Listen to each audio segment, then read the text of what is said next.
quite far away. Yeah.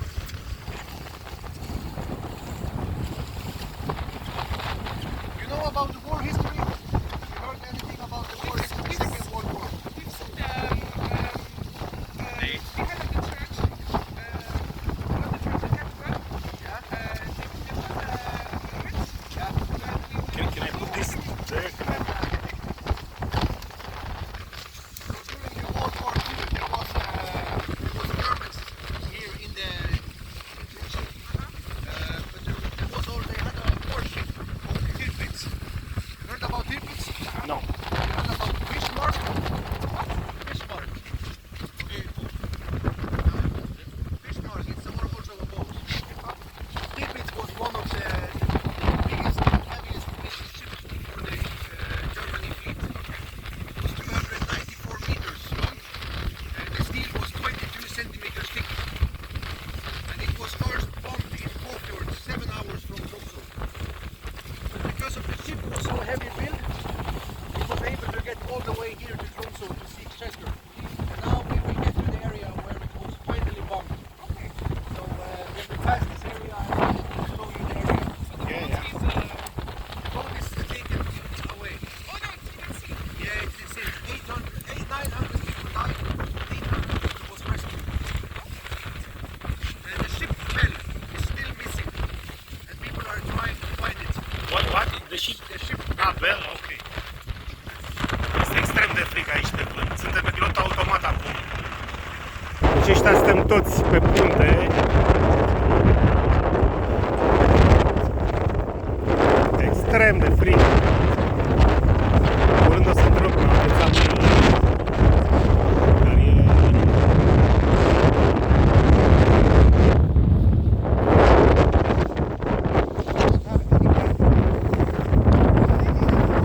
my grandmother that were taking the boat.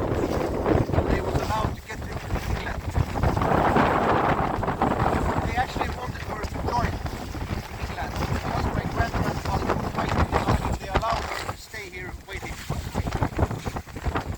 So before she died, she became 99 years old. The royal family was visiting her here. They thank you for her to help them out. Your grandmother? Grandmother. She was my best friend for 25 years. And she was a photographer. Can you repeat? Yeah, she was a photographer. First in Norway. Yeah. But then her family and the government of Norway needed to speak. She take the photos for their passports.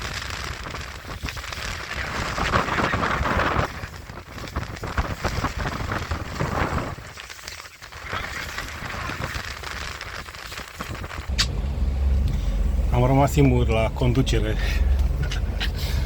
dar mă abțin să fac ceva aici, să duc interesant.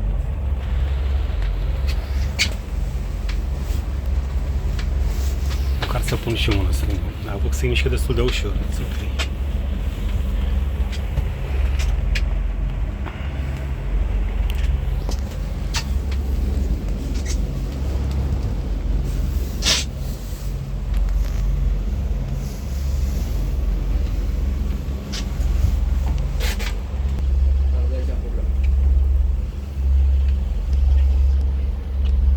Sunt aici la bucătăria mobilă.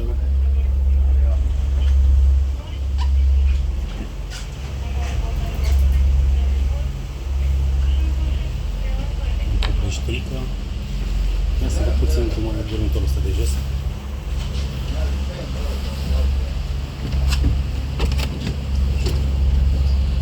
Deci aici am un dormitor. Cam așa. Super condiții.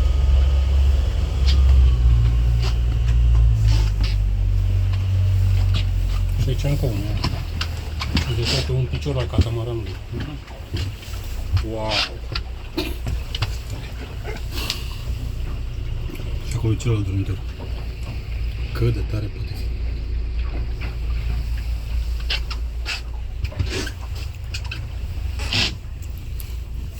Și asta e vederea din pat.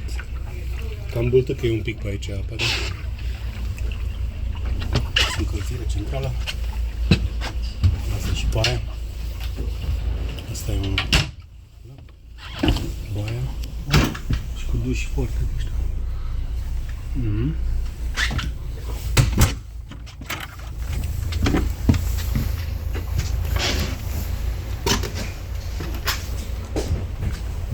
Now you want to see the biggest beach? Yeah, sure.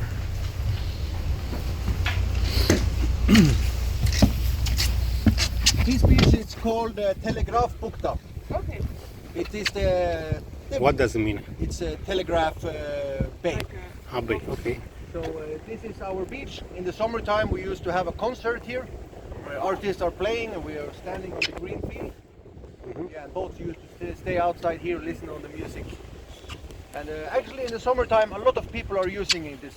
Kids are playing around, go a little bit in the water. But yeah, as you can see it's not so big. yeah, it's not that big. It's quite small one, but everything here is quite small. Yeah, yeah. But it's nice too. Yeah. So here is on our left side. This is where the Tirpitz, the warship, was bombed. Okay. Quite close to the other side. Yeah. And people were living there at this time? Yeah. Okay. They was hearing the people who was living there. They was hearing knocks on the inside of the ship for 2 days because they did not have any equipment to cut the steel because it was so thick. So people were dying inside. They was trying to bang. So it's quite a hard history. Yeah. That's interesting.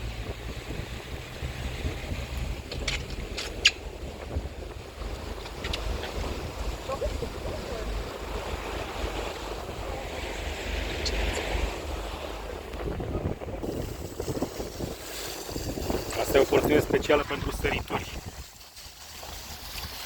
Am încercat-o mai devreme, parcă n-aș risca acum cu aparatul în mână, așa că doar o să vă prezint. Cea care se vedea de jos de acolo, din camera de jos de pe colț. Astea sunt cele două tălpi și aici sunt camerele.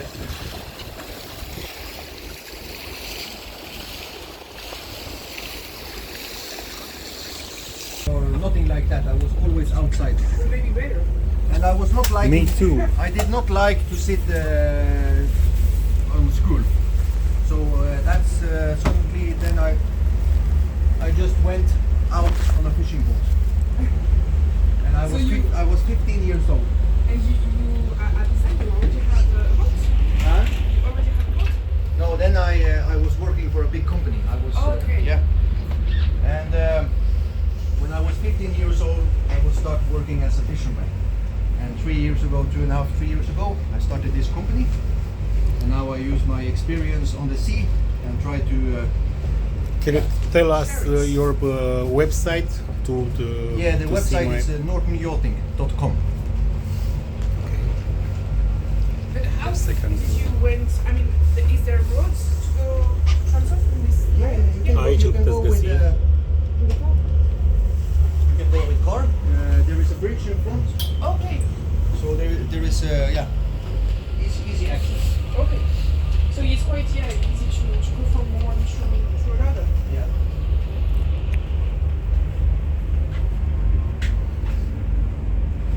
Sometimes when I'm driving here with the boat, Can you tell us what is the story of those two bridges, big bridges?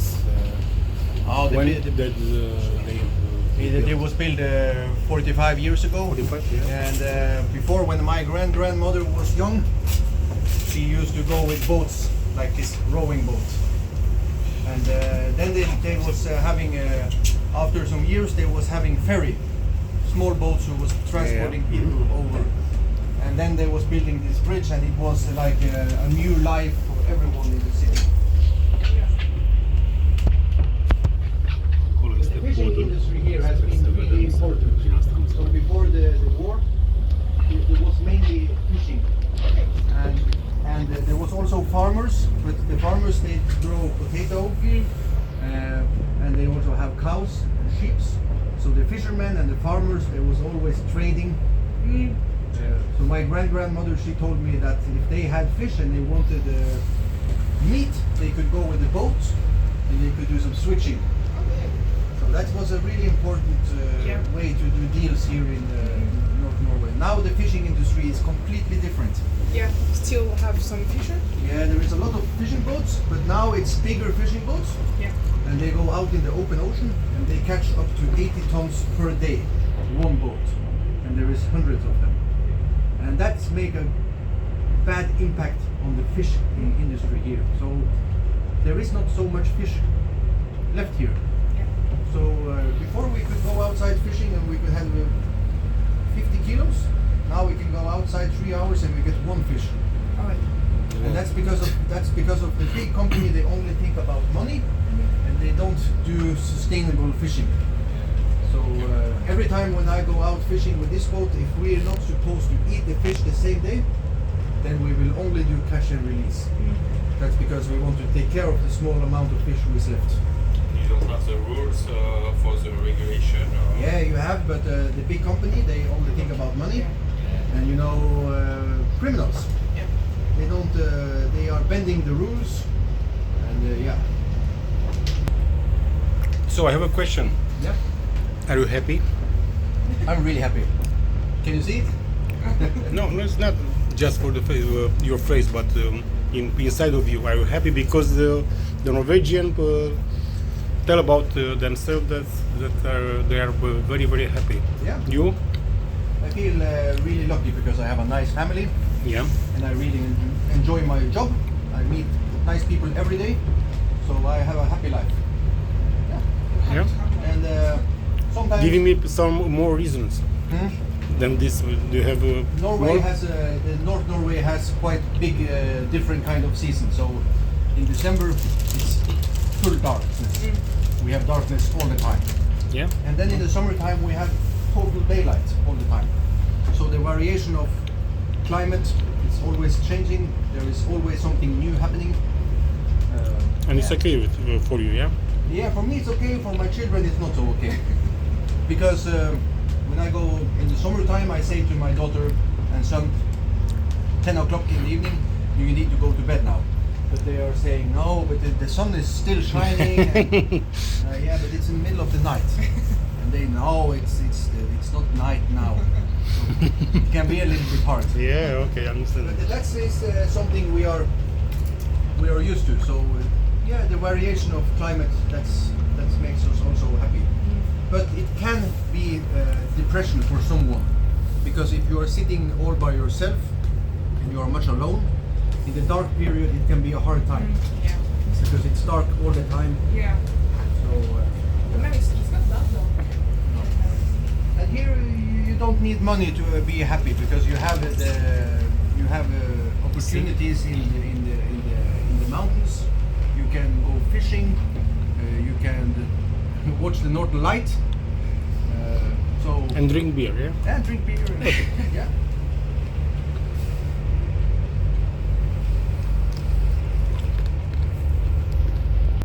Are you enjoying the Northern Light? And I always used to say, when I'm alone outside and I see the Northern Light, I don't care. I don't care if it's green or purple or yellow or whatever color. But every time I'm out with the customers, I get really happy because my guest is happy. That's what's making me happy. So, yeah.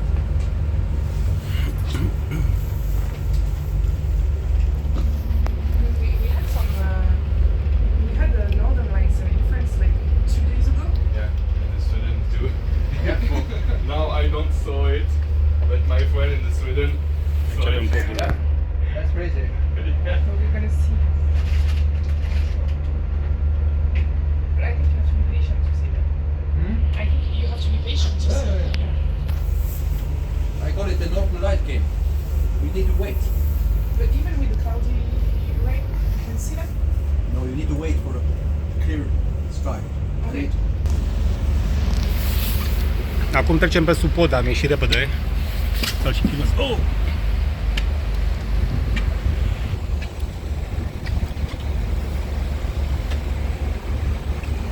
Și aici este aeroportul pe care am aterizat acum câteva zile. Ia să vedem.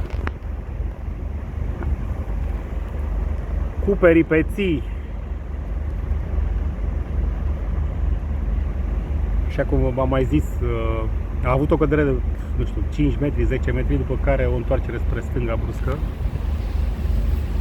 Dar oamenii au avut experiență. Hai să vedem și o decolare acum.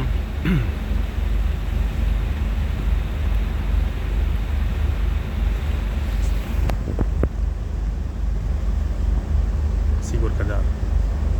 Se întâmplă chiar aici.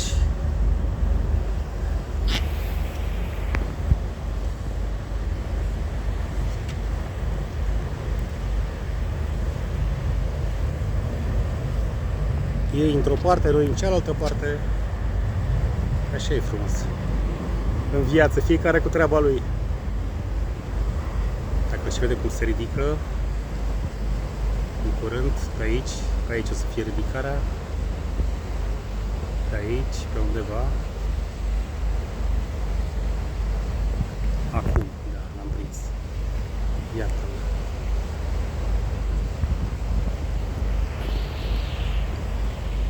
Hai să revenim la povește aici, în interior.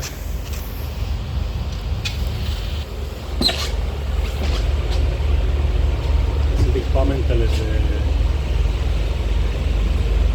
de stat prea mult, de stat afară, vreau și să pot vedea și doar în unele momente.